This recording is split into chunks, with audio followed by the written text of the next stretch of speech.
লাইলাতুল কদর, শবে কদর, আজকে কদরের রাত। ইমাজিন করো একটি রাত, যে রাতের ইবাদত ৮৩ বছরের ইবাদতের থেকেও বেশি মূল্যবান।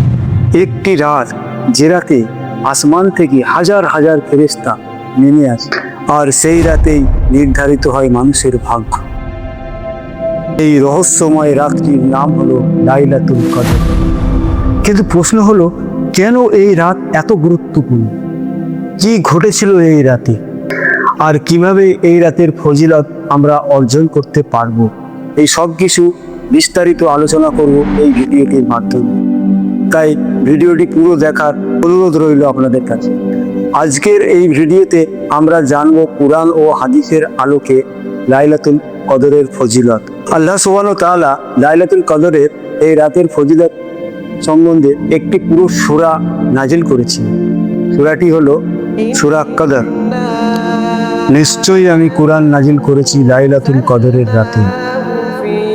আর তুমি কি জানো লাইলাতুল কদর কি? লাইলাতুল কদর হাজার মাসের চেয়ে উত্তম। সূরা কদর 1 থেকে 3 নম্বর আয়াত। এখন আমরা আলোচনা করব কি ঘটেছিল এই রাতে। কোরআনের ইতিহাসে এই রাতের সব থেকে বড় ঘটনা হলো এই রাতেই কোরআন নাজিল শুরু হয়েছিল। আল্লাহ তাআলা বলেন, ইন্না আনজালনাহু ফি লাইলাতুল কদর, নিশ্চয়ই আমি নাজিল করেছি এটি এক বরকতময় রাতে। আর এই রাতেই প্রথম ওহী নাজিল হয়েছিল হেরা গুহায়, যখন ফেরেশতা জিবরিল আলাইহিস সালাম এসে বলেছিলেন, ইকরা বিসমি রাব্বিকাল্লাযী খালাক, পড়ো তোমার প্রভুর নামে যিনি সৃষ্টি করেছেন। সেই মুহূর্ত থেকেই শুরু হয় মানব জীবনে হিদায়াতের বাণী। লাইলাতুল কদরের রাতে শুধু কোরআনই নাজিল হয়নি, বরং ওই রাতে আসমান থেকে হাজার হাজার ফেরেশতা পৃথিবীর দিকে নেমে এসেছিল।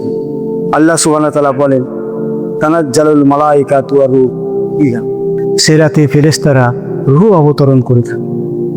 তারা পৃথিবীতে নেমে আসে, যারা ইবাদত করছে তাদের জন্য দোয়া করে, এবং এই রাতে ভোর পর্যন্ত শান্তি এবং রহমত আল্লাহর তরফ থেকে বর্ষিত হয়।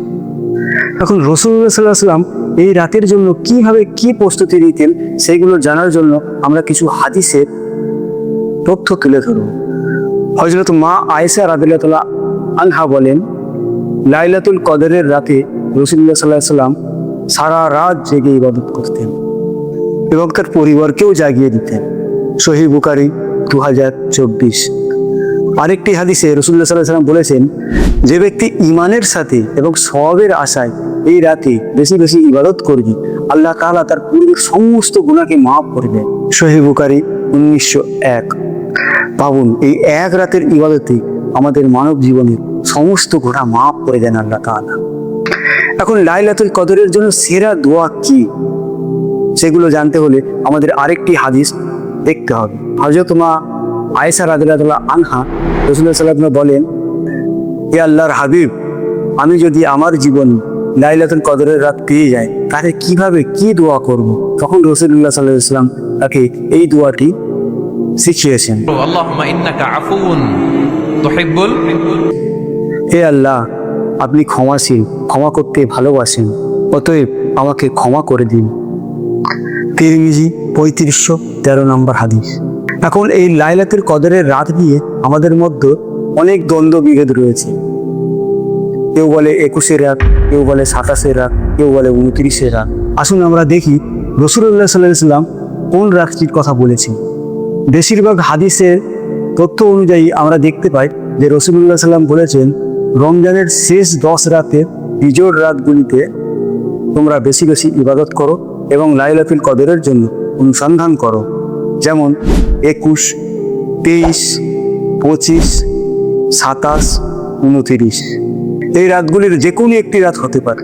তাই বন্ধুরা, এই রাতই হয়তো আমাদের জীবনের শেষ রাত, এই রমজানই হয়তো আমাদের জীবনের শেষ রমজান।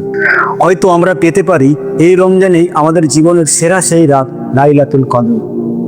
তাই আসুন আমরা সবাই এই শেষ 10 রাতে বেশি বেশি কোরআন তিলাওয়াত করি, বেশি বেশি ইবাদত করি এবং লাইলাতুল কদরের জন্য আমরা অনুসন্ধান করি, কারণ এই রাতই আমাদের জীবনের ভাগ্যকে বদলে দিতে পারে।